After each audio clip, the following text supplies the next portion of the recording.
En el nombre del Padre, del Hijo y del Espíritu Santo. Amén. Muy buenas tardes, hermanos. Hoy vamos a leer el Evangelio que corresponde al día jueves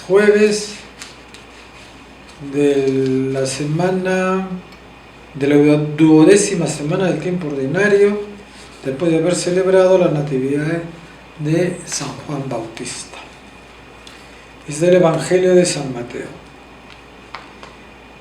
En aquel tiempo dijo Jesús a sus discípulos: no todo el que me dice Señor, Señor, entrará en el reino de los cielos, sino el que cumple la voluntad de mi Padre que está en el cielo. Aquel día muchos dirán: Señor, Señor, ¿no hemos profetizado en tu nombre y en tu nombre echado demonios, y no hemos hecho en tu nombre muchos milagros? Yo entonces les declararé: nunca los he conocido. Aléjense de mí, malvados. El que escucha estas palabras mías y la pone en práctica, se parece a aquel hombre prudente que edificó su casa sobre roca. Cayó la lluvia, se salieron los ríos, soplaron los vientos y descargaron contra la casa. Pero no se hundió, porque estaba cimentada sobre roca. El que escucha esas palabras mías y no las pone en práctica, se parece a aquel hombre necio que edificó su casa sobre arena. Cayó la lluvia, se salieron los ríos, soplaron los vientos y rompieron contra la casa, y se hundió totalmente. Al terminar Jesús este discurso, la gente estaba admirada de su enseñanza, porque les hablaba con autoridad y no como los letrados. Palabra del Señor. Esta primera parte del Evangelio, que Jesús dice: no todo el que me dice Señor, Señor, entrará en el reino de los cielos, sino el que cumple la voluntad de mi Padre que está en el cielo. ¿A qué personas se está refiriendo? Se está refiriendo a aquellas personas que de boca para afuera, ¿no?, se dicen que son cristianos, que son católicos, ¿no?, que creen en el Señor, ¿no?, que van a misa todos los domingos, que son catequistas, que dedican su tiempo a apoyar a la iglesia, pero que en el fondo, en lo más profundo de su corazón, realmente no se identifican con el amor, con la caridad, con la mansedumbre. Son lo que decimos de boca para afuera. Por ejemplos, en la iglesia, en la catequesis, ¿no? Los catequistas. El papá faltó 3 veces a las charlas. Sacan al niño de la catequesis. ¿Qué culpa tiene el niño que su papá diga: usted haya faltado a la catequesis? Hay que averiguar por qué él ha faltado. Y si da razones por las cuales ha tenido que faltar porque no podía dejar de asistir a su trabajo, ¿cómo vas a sacar al niño? No, la norma dice acá: 3 faltas, sale el niño de la catequesis. Ese es catequista, ese no va a entrar al reino de los cielos, pues. Ni tampoco el párroco, que de esas disposiciones así tan drásticas, ¿no? Porque tenemos que ver las cosas con el corazón, no con la mente, sino con el corazón. ¿Quiénes son también aquellos que le dicen Señor, Señor, Señor?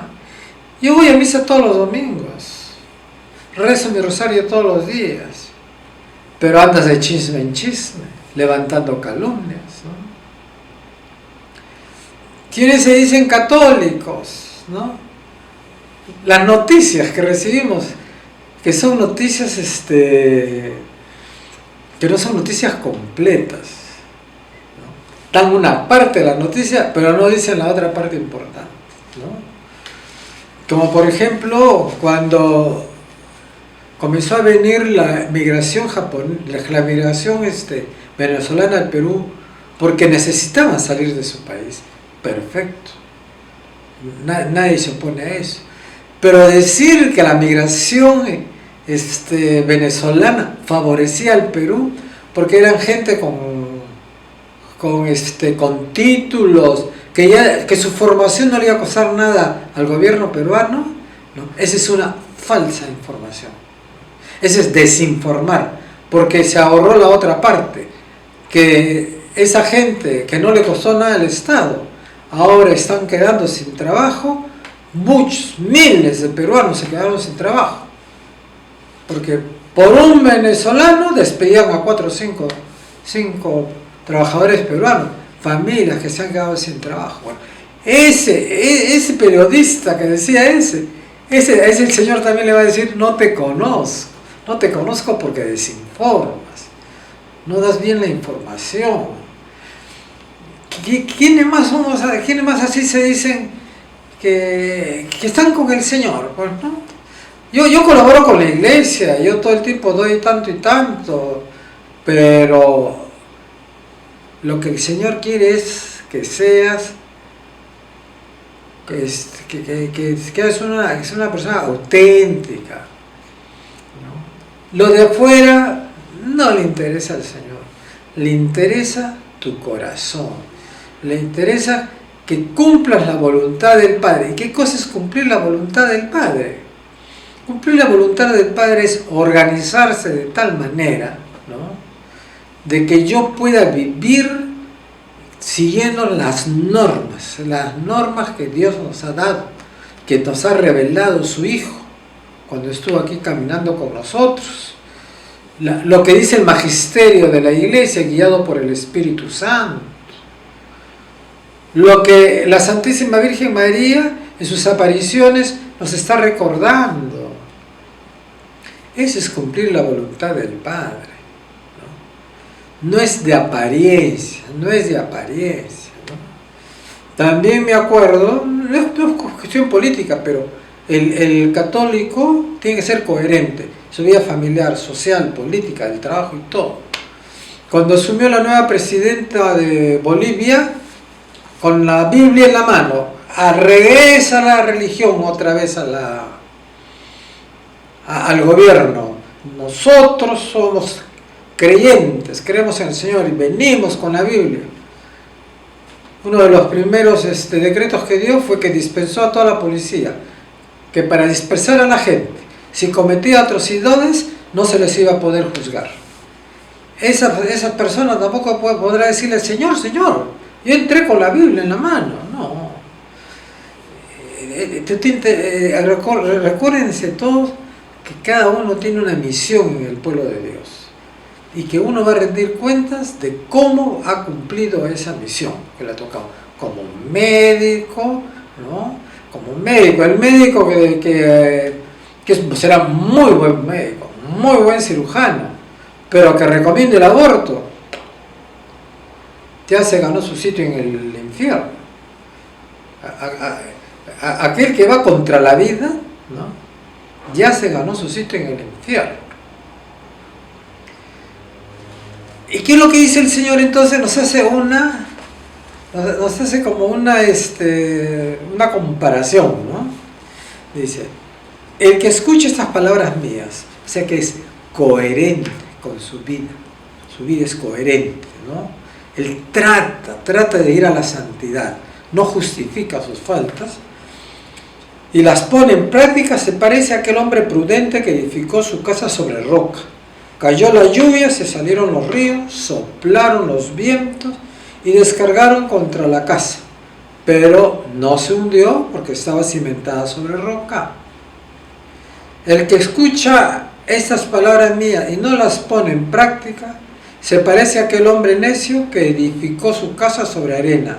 Cayó la lluvia, se salieron los ríos, soplaron los vientos y rompieron contra la casa y se hundió totalmente. No vaya a pensar la gente que acá el Señor habla de que en su casa se refiere al edificio donde él habita, que hizo una buena casa con buenos cimientos, bastante fierro para que no se caiga, no. Los cimientos que habla acá el Señor se refiere a los cimientos de su vida espiritual, ¿no? Sobre roca. Podemos hacer una comparación cuando le dijo a Pedro, y tú serás la roca sobre la cual edificaré mi iglesia, ¿no? Esa es la roca. La iglesia, que es la que guarda el tesoro de la palabra de Dios, ¿no? Construir sobre la palabra de Dios nuestra vida, ¿no? Eso es muy importante. Y ahora también viene a mi mente, cuando me refería a la situación de Bolivia, nuestra situación, hermanos. ¿Cómo es posible? Hasta ahora no entiendo. Si la policía está hecha para mantener la seguridad de la población, ¿cómo puede el gobierno mandar a que maten a la gente? A ver. Se ven las noticias, ¿no? Se han visto cosas escandalosas en las noticias, contar, ¿no?, de favorecer a capitales extranjeros, ¿no?, y que nuestra población, nuestros campesinos, nuestros trabajadores, nuestros obreros sean tratados como de lo peor, ¿no? Entonces, esas autoridades, ¿no?, que me perdonen, pero tengo que decirles, no les vaya a pasar, no vaya a ser de que no arreglen a tiempo su conciencia y vean cómo deben manejar las cosas. Si el problema es distribución de riquezas, que vean que hay una distribución justa de las riquezas. No atropellen a la gente, ¿no? Porque todo eso son hermanos de ellos mismos, ¿no? Todos somos hijos de Dios, ¿no? Recuerden decir Señor, Señor. Yo para 28 de julio fui al Te Deum, que cargué al Señor de los Milagros, ¿no?, etcétera, etcétera. Me persigno, no, hijito. Eso el Señor te va a decir, no te conozco. ¿Cómo gobernaste? ¿Atendiste al pueblo que te encargué, que te preocupes de que no le falte techo, que no le falte vestido, que viva con dignidad, ¿no? ¿O eres corrupto? A los corruptos le va a decir, no te conozco el Señor, ¿eh? Mientras estás viviendo, tienes tiempo para arreglar tu vida, porque una vez que falleces, no hay misa. Al que se condenó, recuerden ustedes, no hay misa que lo saque del infierno, porque ya lo dijo el mismo Señor cuando hace la parábola del rico Epulón, ¿no?, que él era un rico, comía muy bien, pero el Señor no lo conocía, pues no lo conocía el Señor por las razones que ya se han dicho, ¿no? Y cuando él está en el infierno y el pobre Lázaro está en el cielo, le dice a Abraham, mándamelo para que me moje los labios, y Abraham le dice, donde tú estás y donde estamos nosotros, un abismo nos separa, ni de aquí, del cielo, podemos ir allá, al infierno, ni del infierno pueden venir acá. O sea que si ustedes tienen un pariente que ustedes saben que se condenó, no gasten plata en misa, porque no hay misa que saque a un condenado. A una persona que se fue al infierno, no hay misa que lo saque. ¿Cómo será el final de los tiempos cuando venga Jesús por segunda vez? ¿Cómo tratará Él a los que están en el infierno? Eso no me pregunto, porque eso no sé. Lo importante es poder entrar al reino de los cielos, cumplir la voluntad del Padre, cumplir la voluntad del Señor, seguir a Jesús camino, verdad y vida, porque es la única verdad que tenemos, es la única seguridad que nos vamos a ganar el cielo, es la única seguridad que tenemos de poder también preguntarle a Dios Padre todo aquello que acá no se te puede responder, ¿no? Pero trata de ser coherente con tu vida, ¿no? No te expongas a que Dios te diga, no te conozco, aléjate de mis vistas, son ustedes unos malvados. Que la Virgen María pues nos ayude, que tengamos un corazón lleno del Espíritu Santo, lleno de amor, porque para eso hemos sido creados, para amar, ¿no? Hemos sido creados para amar a las personas, no para usar a las personas. Y hoy día estamos usando a las personas en el nombre de Dios. Y eso no puede ser, no puede ser. Porque no solamente se están condenando, sino que están haciendo sufrir a la gente. La gente ahora con la cuestión de la epidemia no tiene trabajo, no tiene que comer. ¿Cuántas empresas han cerrado? ¿Cuánta gente se ha quedado sin trabajo? ¿Vamos a reactivar la economía? ¿Cómo? ¿Cómo la vamos a reactivar la economía? Tenemos que pensar en los más necesitados, ¿no? El que tiene mucha plata y en esta época va a tener que perder una buena cantidad de su riqueza, prefiero que pierda una parte de la cantidad de su riqueza a que se condene, ¿no?